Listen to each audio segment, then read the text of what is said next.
স্কুলের ফুটবল টুর্নামেন্টে মেডেল জিতেই নাতনি দৌড়ে যেতেন দাদির অফিসে। আজ সেই দাদির মরণোত্তর সম্মাননা যখন নাতনির হাতে উঠল, তখন সেই শৈশবের স্মৃতিতেই আবেগপ্রবণ তারেক কন্যা জাইমা রহমান।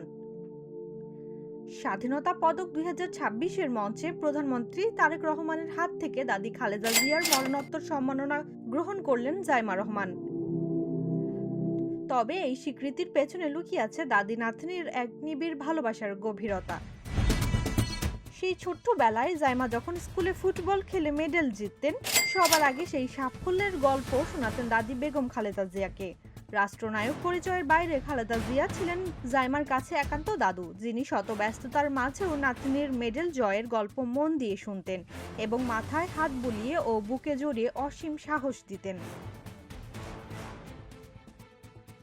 সময়ের সাথে সাথে জাইমা রহমান বেড়ে উঠল আর দেশের মানুষকে ভালোবেসে মিথ্যা অপবাদে বেগম খালেদা জিয়ার নির্জন কারাবাসে গেলেন। দেশের বাহিরে অবস্থান করলেও প্রিয় দাদুর অসুস্থতার দিনগুলোতে নিয়মিত খোঁজ নিত নাতনি জাইমা রহমান।